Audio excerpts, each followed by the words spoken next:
नमस्कार, बहुत स्वागत है आपका। आप देख रहे हैं जी मध्य प्रदेश छत्तीसगढ़ की खास पेशकश। आपके साथ मैं हूं जिया शर्मा। मध्य प्रदेश में 28 विधानसभा सीटों पर उपचुनाव होने जा रहे हैं और बीजेपी को घेरने के लिए कांग्रेस लोकतंत्र बचाओ यात्रा निकाल रही है। लोकतंत्र बचाओ यात्रा को पूर्व सीएम कमलनाथ ने हरी झंडी दिखाकर रवाना किया। लोकतंत्र बचाओ यात्रा 16 अक्टूबर से 23 अक्टूबर तक उन सभी विधानसभा क्षेत्रों में निकालेगी जहां उपचुनाव हो रहे हैं। कमलनाथ सरकार गिराने वालों को घेरने के लिए कांग्रेस ने लोकतंत्र बचाओ यात्रा निकाली है। कमलनाथ ने उज्जैन में जहरीली शराब पीने से 14 लोगों की मौत को लेकर भी सरकार को घेरा। कमलनाथ ने कहा कि मध्य प्रदेश में माफिया फिर से हावी हो रहा है। कमलनाथ ने कहा कि मध्य प्रदेश के नौजवानों पर, मध्य प्रदेश के किसानों पर, छोटे छोटे व्यापारियों पर उन्हें भरोसा है कि वो मध्य प्रदेश का भविष्य सुरक्षित रखेंगे। फिर से मध्य प्रदेश में माफिया हावी हो रहा है। मैंने माफिया के खिलाफ मुहिम चलाया था। कोई मुझे दबा नहीं सकता था, कोई मुझे पटा नहीं सकता। मैं तो भरोसा कर रहा हूं मध्य प्रदेश के मतदाताओं पर, मध्य प्रदेश पर भरोसा कर रहा हूं। मैं मध्य प्रदेश के किसानों पर, छोटे छोटे व्यापारियों पर मैं भरोसा कर रहा हूं और मुझे इस बात का विश्वास है कि हमारे नौजवान, हमारे किसान, हमारे छोटे व्यापारी मध्य प्रदेश का भविष्य सुरक्षित रखेंगे।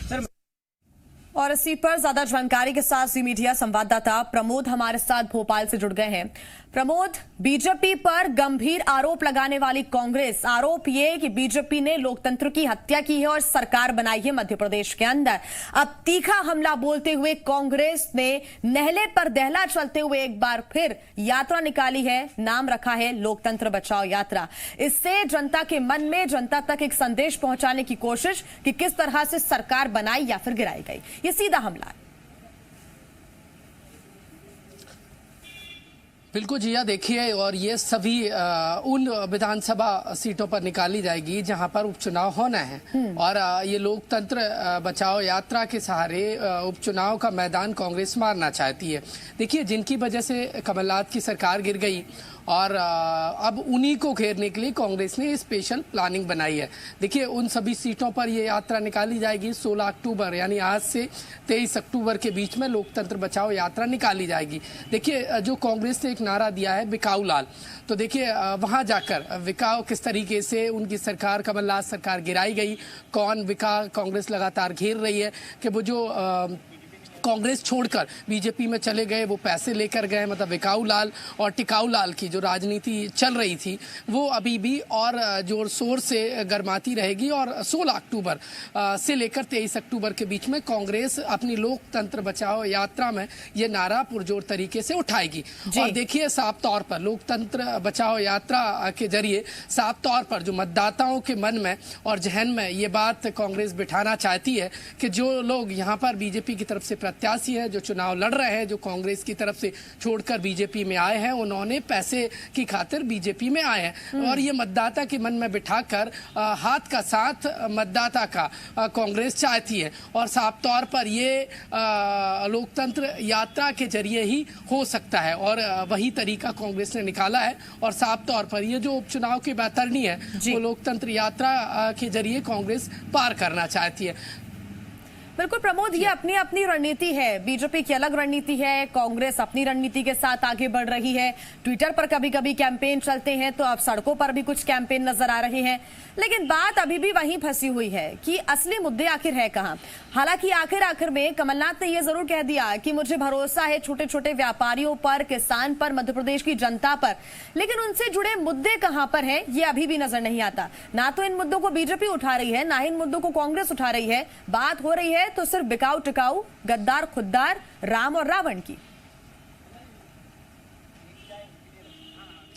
बिल्कुल साफ तौर पर जी, देखिए, कभी शकुनी मामा आ जाते हैं, कभी कृष्ण आ जाते हैं, कभी हीरो आ जाता है, कभी विलन आ जाता है। और अब देखिए, यहाँ तक कि सियासत अमीर और गरीब से लेकर अमीर तक पहुँच जाती है, लेकिन जनता के जो मुद्दे हैं, जो वादे हैं, जो संकल्प पत्र और वचन पत्र में जो वादे किए जा रहे हैं, वो आखिरकार जनता के बीच में ना तो बीजेपी कह रही है ना कांग्रेस कह रही है। हालांकि देखिए, वो सभी जो मुद्दे हैं वो दोनों ही पार्टी छुपाते नजर आ रहे हैं, साफ तौर पर नहीं कह रहे। हालांकि आरोप प्रत्यारोप का दौर चल रहा है, एक दूसरे को नीचा दिखाने की राजनीति चल रही है, लेकिन इन सब के बीच में दोनों ही पार्टियों के नेता दम भर रहे हैं कि जनता समझदार है, जनता सब जानती है।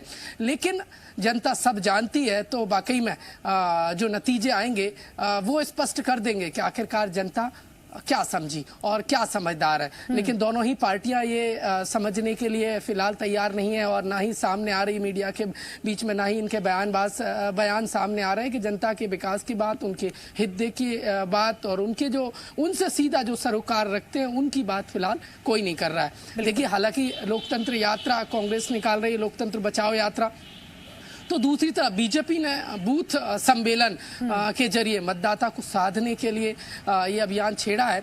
अब देखने वाली बात ये होगी कि मतदाता किसका साथ देता है, ये नतीजे बताएंगे फिलहाल। लेकिन इन सब के बीच में गौर करने वाली बात ये है कि बीजेपी और कांग्रेस दोनों ही पार्टियां उपचुनाव का मैदान मारने के लिए पूरी ताकत मैदान में झोंकती नजर आ रही है। बिल्कुल प्रमोद, कह सकते हैं कि भले विकास के मुद्दे अभी गायब हैं क्योंकि सत्ता पर सभी का फोकस है। सवाल यही है कि क्या ये यात्रा का जो डायरेक्शन है वो सत्ता तक कांग्रेस को ले जाएगा या फिर नहीं, यही सवाल है। क्योंकि ये यात्रा सीधे सीधे बीजेपी पर निशाना साधने के लिए भी एक तरह से निकाली जा रही है।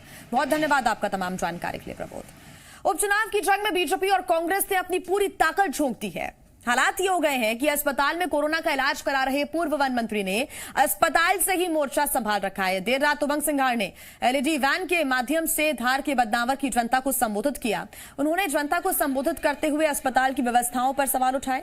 उन्होंने कहा कि गरीबों को कोरोना ना ही हो अच्छी बात है क्योंकि अस्पतालों में बहुत दिक्कत है, बेड नहीं मिल रहे हैं। उमंग सिंघार ने शाराना अंदाज में सरकार पर तंज कसते हुए कहा कि कश्ती वहां डूबी जहां पानी कम था और 5 वर्षों वाली सरकार इसलिए डूबी क्योंकि आपके नेताओं की जेब में पैसा कम था। आपको बता दें कि पूर्व वन मंत्री उमंग सिंघार कोरोना संक्रमित हैं। इंदौर के निजी अस्पताल में उनका उपचार चल रहा है।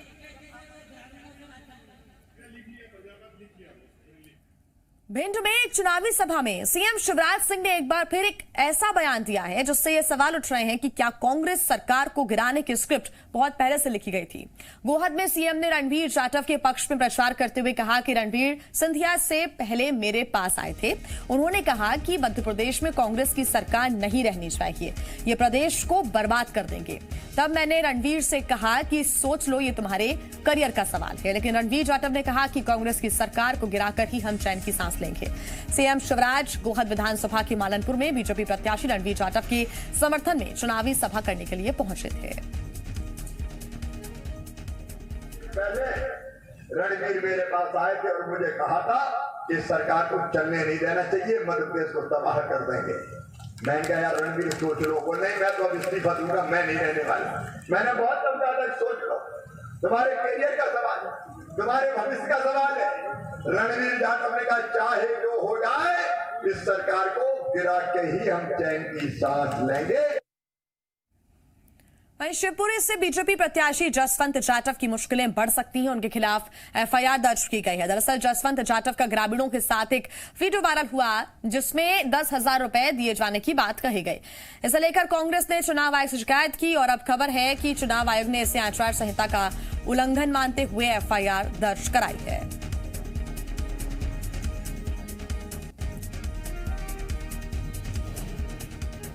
ज्यादा जानकारी के साथ जी मीडिया संवाददाता दीपक अग्रवाल हमारे साथ जुड़ गए हैं। दीपक, जसवंत जाटव ने इस समय मदद जरूर की लेकिन ये भूल गए कि नियम कानूनों को ताक पर न रखा जाए। अब उन्होंने आचार संहिता का उल्लंघन किया तो उनकी मुश्किलें बढ़ी, एफआईआर दर्ज हुई है। देखिए, ये अक्सर यही देखने को आ रहा है मध्य प्रदेश में कई जगह से। अभी शिवपुरी में फिलहाल 2 जगह से देखने को मिला है। भाजपा प्रत्याशी भी है जी, और इसके पूर्व कल देर शाम कांग्रेस पर भी इसी तरह का मामले का आरोप लगा है और उन पे एफआईआर भी दर्ज हुई है। और आज जसवंत जाटव जो करेरा से प्रत्याशी हैं, उन पर भी ये आरोप है कि उन्होंने उल्लंघन किया है नियम का। और कहीं ना कहीं कोविड-19 भी इस समय चल रहा है, आचार संहिता का दौर भी चल रहा है। इसी समय स्थिति बिगड़ी है और उन पे एफआईआर भी इस मामले में हुई है और नायब तहसीलदार की पूरी शिकायत पर ये मामला दर्ज हुआ है। तो 10,000 रुपए का प्रलोभन लेने का आरोप इन पर लगा है क्योंकि इनका एक वीडियो भी निकलकर सामने आया है। दीपक, क्या अभी तक कोई प्रतिक्रिया सामने आई है खुद जसवंत जाटव की या फिर किसी बीजेपी के नेता की, कार्यकर्ता की? नहीं, अभी इस मामले में किसी ने संज्ञान तो लिया है लगभग, लेकिन अभी कोई बोलने को इस मामले में तैयार नहीं है। उन्हें हो जाता है इस तरह का, लेकिन अभी किसी ने कुछ प्रतिक्रिया पूरे मामले पर नहीं दी है फिलहाल। तो बिल्कुल देखना होगा कि इस मामले को लेकर क्या प्रतिक्रिया सामने आती है और कार्रवाई को लेकर क्या प्रक्रिया आगे बढ़ती है। बहुत धन्यवाद दीपक तमाम जानकारी के लिए। वहीं पूर्व मुख्यमंत्री कमलनाथ की सागर के जयसीनगर में 12 अक्टूबर को हुई सभा में नियमों के उल्लंघन के मामले में पुलिस ने आयोजकों के खिलाफ मामला दर्ज कर लिया है। कमलनाथ ने 12 अक्टूबर को सुर्खी विधानसभा क्षेत्र के जयसीनगर में सुर्खी विधानसभा क्षेत्र से कांग्रेस प्रत्याशी पारुल साहू के पक्ष में आम सभा को संबोधित किया था।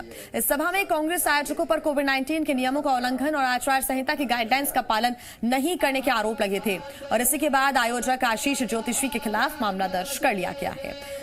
इस मामले में कांग्रेस के जिला प्रवक्ता और सभा की अनुमति लेने वाले आशीष ज्योतिषी ने षड्यंत्र के तहत मामला दर्ज कराने का आरोप लगाया है।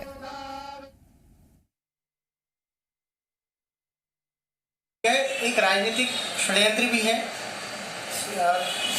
निरंतर कांग्रेस की लोकप्रियता क्षेत्र में बढ़ती जा रही है और प्रतिद्वंदी दलों को यह घबराहट भी महसूस हो रही है कि कांग्रेस पार्टी का जनाधार उस क्षेत्र में लगातार सुर्खी क्षेत्र में बढ़ रहा है। इस आवेदन के आधार पर हमने आशीष ज्योतिष, जो कि अनुमति जिन्होंने आरोप लिया था, उनके खिलाफ सेक्शन 188, 269, 270 आईपीसी का है मुकदमा। और यहां रुकना होगा एक छोटे से ब्रेक के लिए।